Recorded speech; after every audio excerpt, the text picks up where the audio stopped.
Hello, another video. I'm here beside this lake. It's a very fine spring morning, and I wanted to have a breakfast here outside. My wife and kid are still asleep. It's a Saturday morning, but I just wanted to go out. These spring mornings are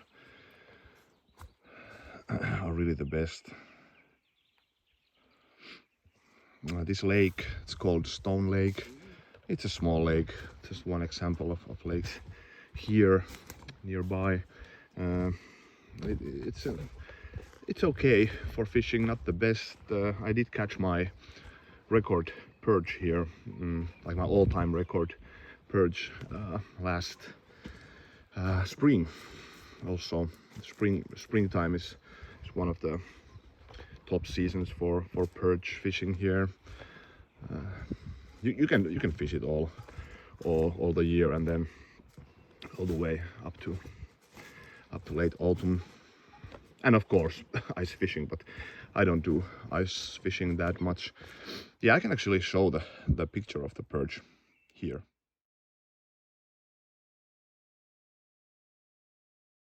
Yeah. This, I will always take the chance when I can show some pictures of nice fishes. What can I do? I'm a fisherman.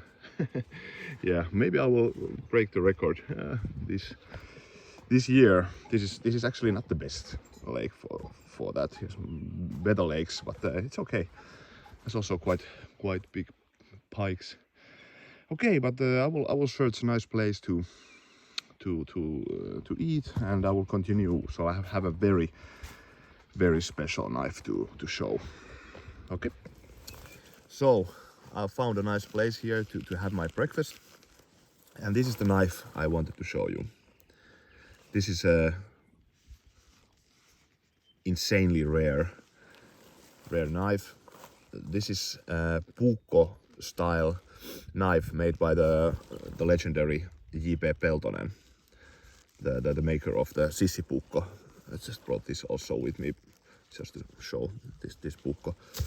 So this is from the 80s, and this is all made by Peltonen. So the sheath, the handle and the blade, everything is done by Peltonen. And apparently, I'm not sure, I actually should double check this, but apparently he sold them in the 80s in Fiskars, in the village where I live. He had a shop there, like a Puukko shop, and he apparently also sold these there. But the story goes that it's quite interesting. I just like 2 weeks ago met a guy, a friend here in the village. He's of older generation than me, my father's generation, but he's a friend, and he was like, we got to talk about Puukkos, and he was curious, with my history of Puukkos, and we just started to talk about those. And then he mentioned, hey, maybe I have a interesting thing to show you. And he's not into Puukkos at all, and he was, maybe it could be interesting for you. And then, okay, what do you have? And then he showed me this. So do you want to have it? So I don't have any use for this. This is from the 80s, and it has just been in his storage or something. And yeah, I was blown away. So tried to refuse, like, hey, come on, this is such a rare thing. So, but he just insisted. So he said that would make him happy that I would have this. So somebody that can appreciate knives. And yeah, but the story goes that he was in the 80s, like, just bumped into J.P. Peltonen in the village, and he had this type of Puukko in his belt. So J.P. Peltonen had.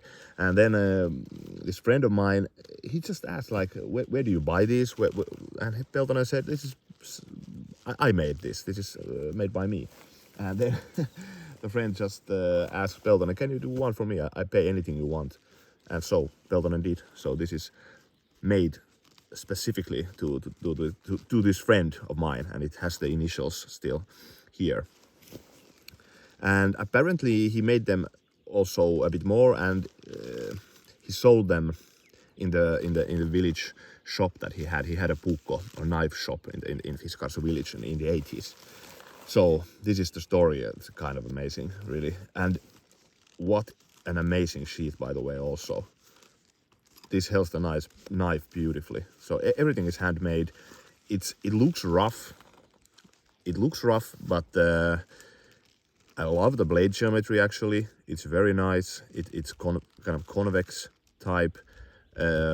Very comfortable in the hand. So this as a carving knife, I think this was mainly like just a general knife, but I think leaning on carving. And you get a very nice, this is very nice, the ergonomics here. And just to show, this is the Peltonen Sissipuukko, the famous, and this is made much much after this one. So I believe this design came to an kind of a started in an, I'm actually not sure, maybe I shouldn't even mention the years, but somewhere in the mid 90s or something started like the evolution of this type of blade. He designed some this kind of military knives, or made military knives in the 80s already, and I have actually one also, so I will show that could be thought as a prototype of this. I will do a separate video of that, but just to remind you. So, but anyways, this is it's a knife that I can't use this. This is not for use. So, but it's a beautiful beautiful knife, and beautiful story behind this also. And I was really kind of moved that he wanted me to have this. So he gave me also another knives.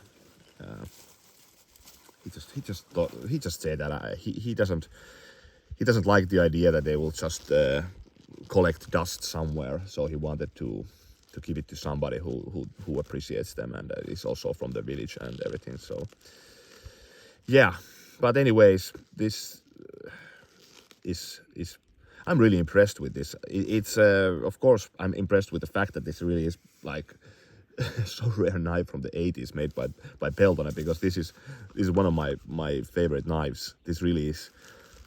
It could be a perfect hiking knife. This I'm going to use this a lot this summer. But I have to say here, amazing craftsmanship. It's a rough on the edges here, everything, but very nice, the blade geometry. I did some feathers with and everything, and it does really nice those, and really comfortable handle. So it's really made for carving, and the sheath is very well made. Nice form also, and the friction using this swell keeps the knife totally secure. So if I would actually be happy if he would made a replica of this type of like design, I would use it a lot, because this I just can't use this. This is too valuable. Okay, but hey, I'm rambling again here. Thanks for watching, and see you later.